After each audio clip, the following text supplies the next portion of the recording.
Bien, hoy estamos con Esther del Campo en Los retos de la política, este programa del área de ciencia política de la Universidad de Salamanca. La profesora Esther del Campo es catedrática de ciencia política y de la administración en la Universidad Complutense de Madrid y es actualmente la decana de dicha facultad en su segundo periodo. Esther, lo primero que tengo que decirte es muchas gracias por estar en este programa de los retos de la política e inmediatamente y sin casi dejarte respirar, decirte o preguntarte cuáles son, en tu opinión, estos retos. Bueno, muchísimas gracias por la invitación, Manolo. Sé que nos ha costado encontrar un día y una hora, pero para mí es un placer participar en vuestro seminario, ¿no? En vuestro encuentro, los retos de la política.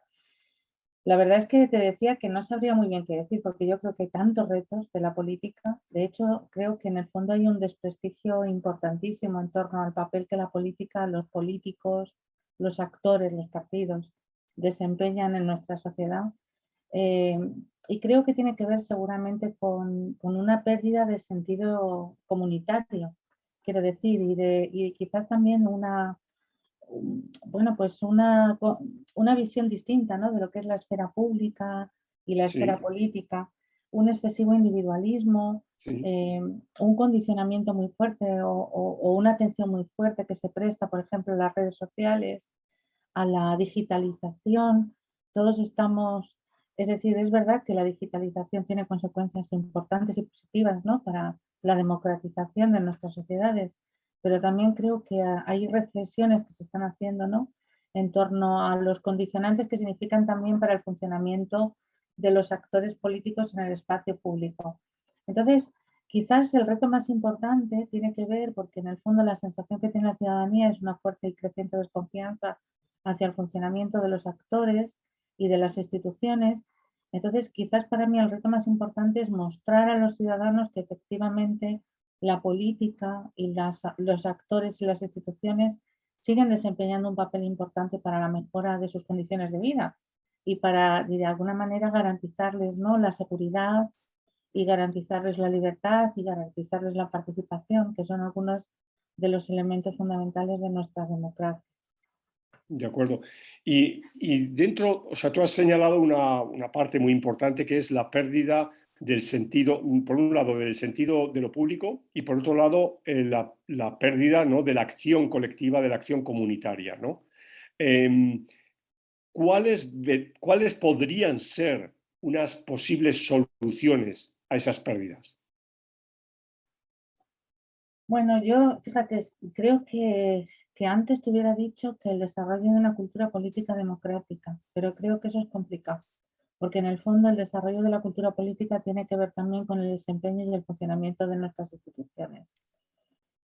Otra solución hubiera sido o sería pensar que es la educación, es decir, la generación, ¿no?, de esa necesidad de participar de la política y de formar parte del espacio público desde pequeñitos y formar parte de una comunidad política, ¿no?, desde pequeñitos. Pero eso también es difícil porque en muchos casos lo que prima es el individualismo, ¿no?, y la diferenciación. Y entonces eso hace en muchas ocasiones difícil que nuestros hijos, que nuestros estudiantes entiendan que formamos parte de un espacio compartido, de un espacio público. Quizás creo que también hay una fuerte responsabilidad por parte de los actores políticos y de las instituciones. Es decir, intentar no aleccionar, sino más bien intentar acompañar y de alguna manera encontrar el camino para que las personas se sientan protegidas y acompañadas por las instituciones y por los actores. Pero es muy difícil porque en el fondo creo que estamos en un proceso de despersonalización Ujú. creciente, que sin embargo tiene como contrapartida también una fuerte, ¿de acuerdo? Y diríamos identificación y personalismo, es decir, esa política identitaria que en muchas ocasiones impide realmente que tomemos o que se desarrollen acciones colectivas compartidas. Yo tengo que decir, yo creo que más que institucionalista, que en muchas ocasiones han pensado que soy, yo creo que soy más estructuralista que institucionalista o una combinación de ambas cosas, quizás por mi formación también. Sí. Pero lo que veo ahora es que efectivamente incluso las explicaciones que se buscan para intentar entender qué nos está pasando. Y yo recuerdo que todos estamos utilizando a Han, por ejemplo, con las mucosas, ¿no? O con la infocracia y el problema de la digitalización, pero creo que se basan demasiado o están acentuando demasiado esos aspectos individuales y por el contrario quizás no estamos fortaleciendo, ¿no?, aquello que compartimos. De acuerdo. Eso Tú es muy tienes una difícil. Y Sí, perdón, pero que no, no, no termina, termino con termina. esto. Y eso me lleva a los peligros que tiene ese nacionalismo parroquialista. Si te Sí, acuerdas, en ese primer texto de la cultura cívica, cuando se habla de que esa es una de las características, ¿no?, en muchas ocasiones de los países menos desarrollados. Y efectivamente creo que ahora estamos en un cierto parroquialismo nacionalista que por una parte pretende ser globalizado, por otra parte es fuertemente identitario y por otra parte está fuertemente territorializado, incluso en un barrio, en una zona, con respecto a un grupo, etcétera. sí. Perdón, ¿eh? No, no, está muy claro y quiero que sigas en ese punto. Luego te pregunto lo que estaba pensando, pero sí quiero que sigas en ese punto que me parece sumamente interesante, ¿no? Esa, digamos, esa contradicción, ¿no? Que aportan unas sociedades que fuertemente se han individualizado, probablemente a través primero a través del consumo, de la sociedad del consumo, y luego a través de las nuevas tecnologías, ¿no? Pero que curiosamente utilizan las redes sociales para tener otro tipo de sociabilidad, ¿no? Sí, y además creo que de nuevo, vuelvo a decir, eh, esto no hace que no haya acción colectiva en el sentido de que no haya movilización. Lo que pasa es Ujú. que las acciones son como acciones, diríamos, muy coyunturales, son como explosiones, ¿no? Pero que de repente te impiden tener una acción colectiva más o menos permanente. Incluso impiden estudiar esa acción colectiva, porque a uno le cuesta, le es difícil encontrar cuáles serían los elementos, ¿no?, que pueden coaccionar ese tipo de movilizaciones. Y si los encuentras, a mi juicio son, diríamos, elementos muy coyunturales, pero que sin embargo, como tienen ese fuerte componente identitario, hace que los actores y las personas se sientan muy reconocidos inmediatamente, ¿no? Y de alguna manera, vuelvo a decir, es decir, creo que tiene que ver más con el yo y con el ahora que con cualquier tipo de planificación de nuestra sociedad o con una visión de un horizonte temporal a medio y largo plazo, que creo que es muy difícil realmente de plantearse en estos momentos. De hecho, creo que, por ejemplo, pensándolo desde la facultad, nuestros estudiantes no lo entienden. Y no solamente eso, sino que incluso tienden a confundir, fíjate que eso a mí me parece preocupante, la comunidad o lo público, lo comparo como la autoridad, como si les quisiéramos imponer determinadas reglas de juego desde las instituciones, cuando en el fondo lo que les estamos diciendo es ayudarnos a construir las instituciones de una manera más participativa, pero ellos lo Claro. interpretan como una especie de imposición de autoridad desde arriba en muchas ocasiones. Bueno, ahí hay una expresión clara de espíritu libertario, ¿no? Claramente, ¿no? Bueno, la otra cosa que se me ocurre es que pueda ser cuestión de la edad. Es decir, que pueda ser que en determinados momentos todos hayamos sido unos libertarios. Entonces, Una cosa que te iba lo que te iba a preguntar antes, aprovechando, tú conoces muy bien América Latina, has trabajado mucho sobre América Latina, viajas a América Latina y conoces bien la política española, ¿no? Esta reflexión que estabas realizando, ¿ves que haya diferencias en ambos polos? Ya sé que América Latina es muy diversa y muy tremendamente heterogénea, y que hablar de América Latina como un todo es un poco tonto, pero no sé si ves por dónde quiero ir. ¿Ves que la sociedad española, el sistema político español, tiene elementos que son muy diferentes a los que se encuentran en América Latina o hay cosas compartidas comunes? a ver, yo creo que hay algunas cosas que son comunes. Clarísimamente la globalización ha tenido un impacto en todas nuestras sociedades. No impacta de la misma manera, pero creo que todos hemos sido afectados por ese proceso, por ese sentimiento identitario también, por ese surgimiento, por ejemplo, de fundamentalmente de voces a los extremos, sobre todo en la extrema derecha, que reclaman, como decía antes, ese nacionalismo, ¿no?, tan localista, por decirlo así, tan excluyente.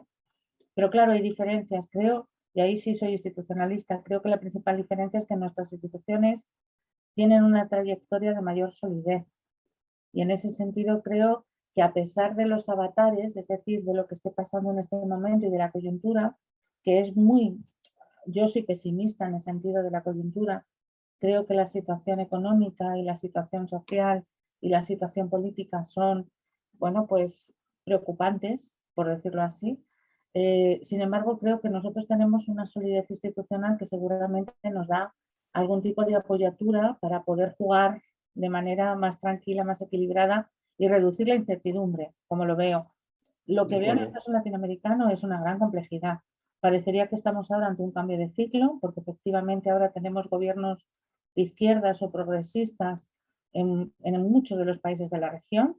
Es decir, lo tenemos en Chile, lo tenemos en Perú, lo tenemos en Colombia, lo tenemos en Honduras, lo podremos Sí, tener probablemente en Brasil, pero yo no, bueno, lo tenemos por supuesto en Argentina, pero si nos damos cuenta un poco, la situación y la coyuntura en la que se están tomando esas decisiones es tan compleja que yo no advierto realmente eh, que se pueda transformar, vuelvo a decir, radicalmente la política en ese sentido.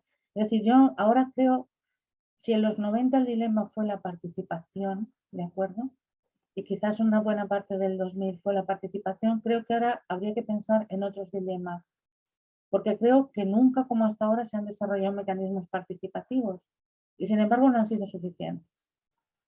Entonces, de nuevo, ahora en ese sentido podría pensar, bueno, pero es que no se han producido transformaciones estructurales, por ejemplo, en el modelo productivo, no se han producido transformaciones estructurales en las instituciones, los actores no han logrado aprender porque están en un juego, diríamos, absolutamente oportunista, ¿no? Los partidos fundamentalmente. La verdad es que de nuevo creo que soy pesimista en este sentido. Creo que nos vamos a encontrar o estamos ya con sociedades muy polarizadas en todas partes, bastante fragmentadas desde el punto de vista partidista y con unas instituciones que creo que no están sabiendo encontrar el camino. No están sabiendo, y vuelvo a decir, creo que ahora el problema no es la participación.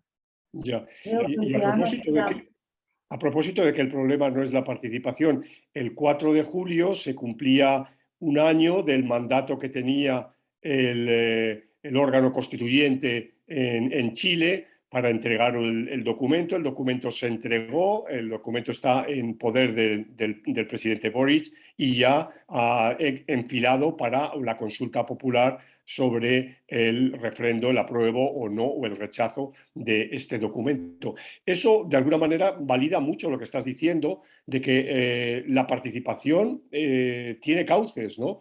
Eh, ¿Qué opinas de este proceso? ¿Qué opinas de las soluciones dadas de momento, ¿no? O propuestas en Chile a propósito también de ciertos mecanismos institucionales, cierta aproximación a problemas viejos, por un lado, pero también a problemas nuevos, ¿no? ¿Qué opinión tienes de lo que ha ocurrido en Chile? bueno, vamos a ver. Yo tengo que decir que era escéptica también con respecto a la victoria de Boric, sobre todo pensando de nuevo en la historia política chilena y diríamos en la cultura política chilena, que yo no diría que es conservadora, pero sí diríamos que persigue una cierta estabilidad. Es decir, quizás lo más característico, ¿no?, de la cultura política chilena, de la cultura popular chilena, es el miedo un poco a no saber lo que viene después, ¿no? Creo que Sí. para que la elección de Boric fuera posible, se tuvo que dar un cambio generacional muy importante. Entonces, esa combinación de crisis de la política tradicional y de los partidos tradicionales con ese cambio generacional, creo que es lo que explicaría o lo que permitiría entender de acuerdo ese proceso de constituyente. Ahora, de nuevo siendo pesimista, y seguramente me equivocaré porque vuelvo a decir que yo no sabía y no podía prever que Boric ganara las elecciones, eh, no sabemos tampoco, no tenemos claridad en torno a cuál va a ser el resultado de acuerdo de la votación popular. Creo que hay mucho temor por parte incluso de la propia izquierda, ¿no?, en que haya una cierta resistencia a los cambios. Creo que más que la resistencia al cambio, lo que hay es miedo a no saber cómo desarrollar y profundizar en muchas de las cuestiones que se plantean en la nueva Constitución. Y lógicamente también creo, y eso volviendo a tomar algo que decía antes, y es que en muchas ocasiones no les damos tiempo a las instituciones o a los decisores públicos para que puedan producir y sacar los cambios adelante. Es decir, la sociedad está reclamando cambios inmediatos y entonces eso genera una cierta frustración, tanto en los que toman las decisiones porque no tienen un horizonte temporal amplio, como en los ciudadanos que esperan que se les resuelvan los problemas prácticamente de un día para otro, ¿no? Es decir, que tenemos una alta inflación y porque el gobierno no toma medidas. Pues que no es tan sencillo, ¿no? Que tenemos un problema de inseguridad, pero vamos a ver cómo el gobierno no hace algo por paliar el problema de la inseguridad. Que tenemos un problema migratorio, pero habrá que tomar medidas con respecto al problema migratorio. Estoy pensando en Chile, es decir, un poco en Sí, esa coyuntura. Entonces, a ver, a mí me da la impresión de que, bueno, de que quizás se haya pensado un escenario a lo colombiano. Me refiero a la Constitución de 1991, que efectivamente significó sí, una transformación muy, muy importante, correcto. pero no sé si el sistema, diríamos, político, partidista y social chileno aguanta esa tensión. Lo digo porque está acostumbrado a una mayor estabilidad, fundamentalmente. Nunca ha sufrido, ¿de acuerdo? Esos fuertes tirones de las costuras como ha sufrido. Es decir, con eso no quiere decir que la dictadura no fuera importante, ojo. Lo que digo es que las sociedades se comportan de manera distinta afrontando determinados tipos de problemas. Entonces, la verdad, no te sé decir, Manuel, cómo va a poder resultar. Creo que hay algunas de las decisiones que se han tomado que desde el punto de vista político eran necesarias, pero también creo que puede haber fuertes resistencias, ¿no? Cuando empiecen a notarse esos cambios y cómo afectan a los determinados grupos sociales y a las clases sociales. Entendido. Por de pronto, Antes, y, sí, perdón, quizás lo positivo es la capacidad, ¿no?, de generar, pues eso, un cierto entusiasmo, sobre todo en los sectores más jóvenes de la población, ¿no? De que Chile también ha podido, sí. cosa que seguramente hace 10 años no hubiera sido posible. Sí, no, yo creo que has apuntado antes como un factor muy importante el cambio generacional, sin duda, ¿no? Esto es clarísimo, ¿no? Lo que vas a ver la composición del gabinete de Boric. Antes dijiste, con respecto al caso español, que, bueno, que España tenía como una mayor densidad o solidez institucional. Claro, si estábamos haciendo la comparación con América Latina, inmediatamente pensé, ¿tiene la culpa el parlamentarismo? Ah, Resucitamos la vieja polémica linciana de hace casi, ya va a hacer casi 40 años, a propósito de las virtudes del parlamentarismo y los peligros del presidencialismo. Bueno, yo creo que tanto tú como yo lo hemos explicado tantas veces.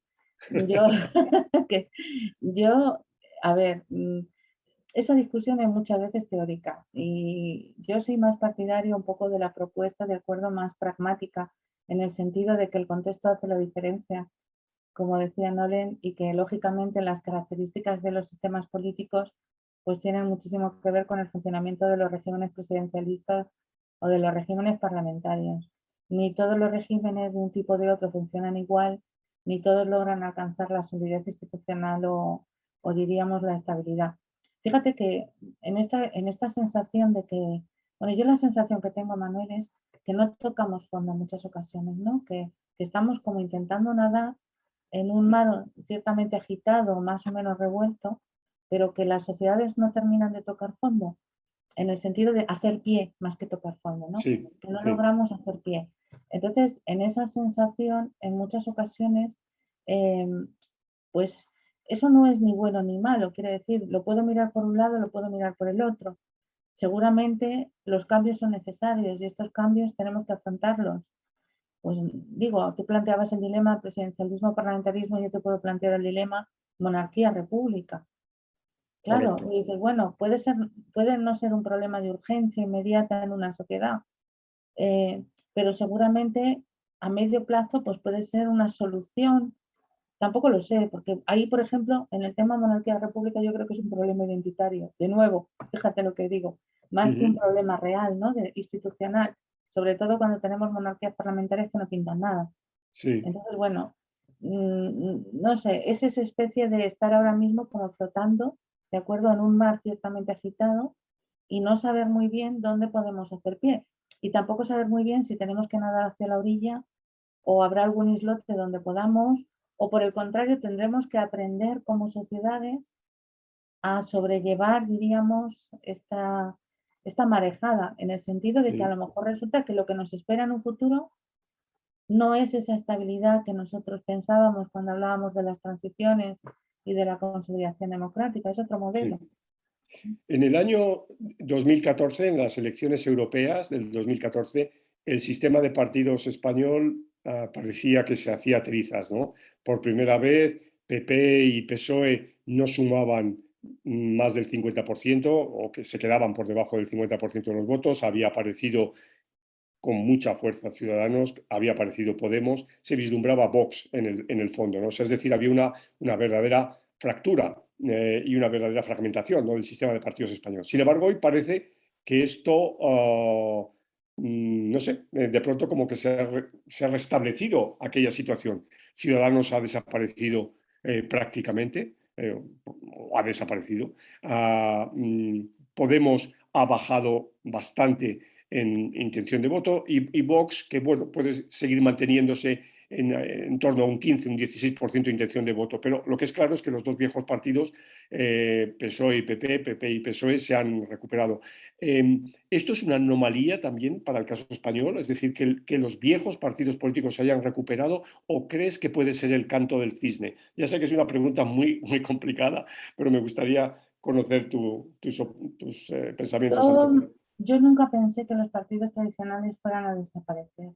Es decir, creo que efectivamente, porque hasta cierto punto sigo manteniendo que en una sociedad donde todavía se produce una identificación ideológica o se puede permitir una cierta identificación ideológica con la izquierda, con la derecha, o normalmente cuando tienes unos partidos que se ubican en esos espacios, pues lógicamente se van a mantener.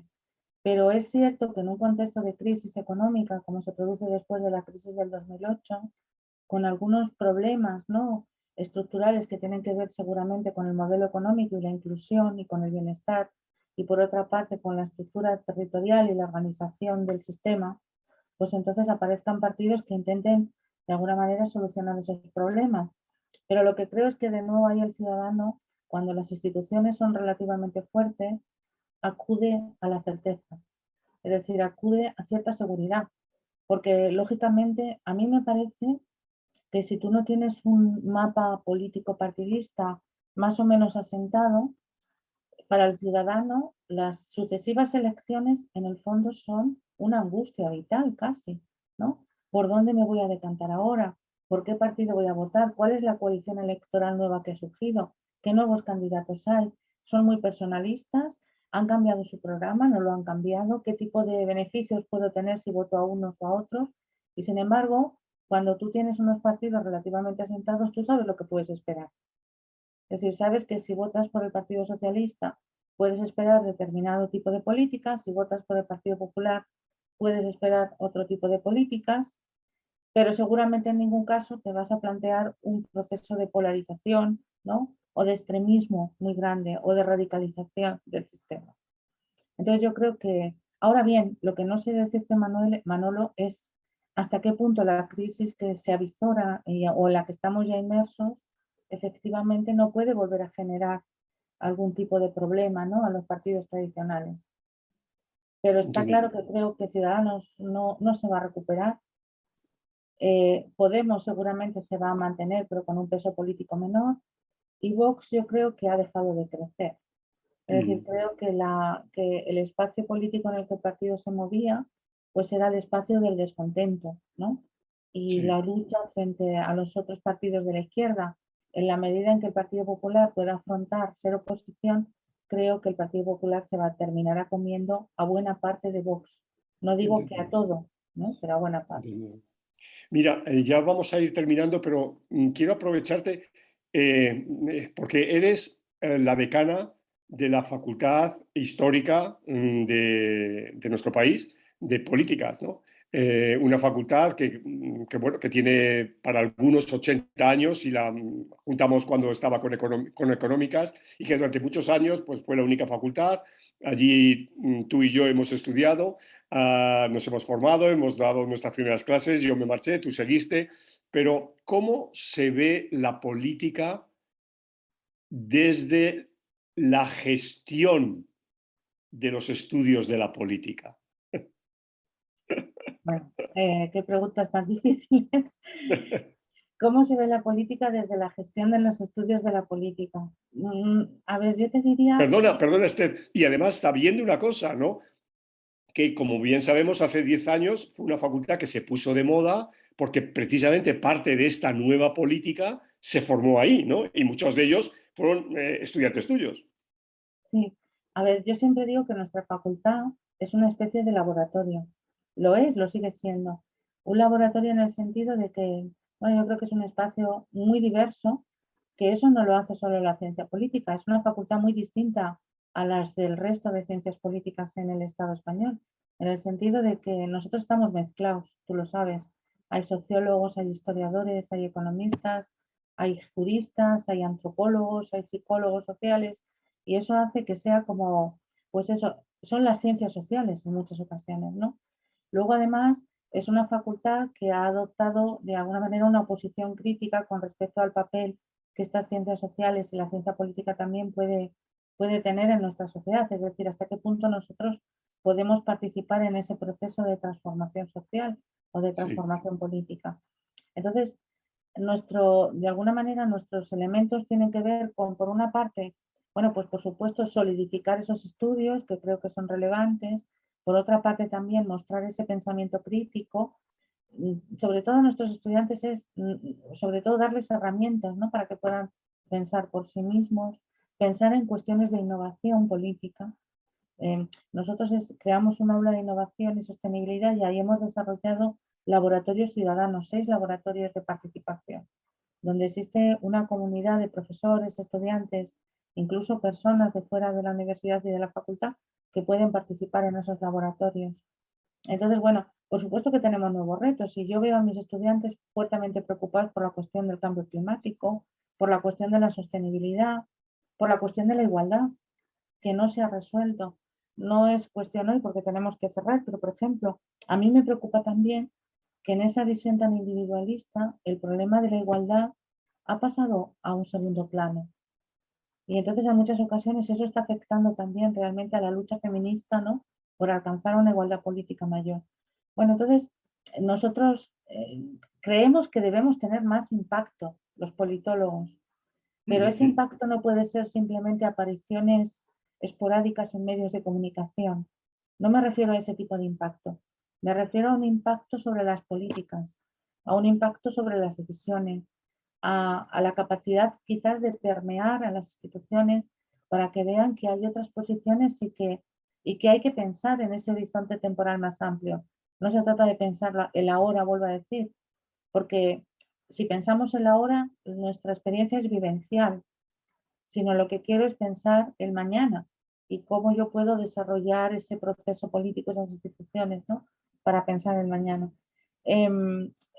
La verdad es que la facultad ha estado este año también fuertemente presionada, ¿no? Por la misma política, por el proceso de polarización política que vive la propia Comunidad de Madrid. Y entonces, bueno, creo que ha respondido bien en el sentido de que pues, se ha generado tanto un pensamiento por parte de grupos de profesores como de grupos de estudiantes para intentar reflexionar conjuntamente sobre los cambios que están pasando en nuestra sociedad y cómo afrontar estos cambios. Vuelvo a decir desde el pluralismo, por supuesto, porque hay gente que piensa de manera muy diversa, desde la de acuerdo, participación, desde de la acuerdo. libertad de poder ser y expresarse como cada uno quiere. Bueno, no hemos cumplido todavía 80 años, casi. Cumplimos hace 2 años 75 con la Facultad de Ciencias Económicas. Y comerciales fueron primero. Yo creo que eran políticas y comerciales, ¿no? Al Sí, así principio. es.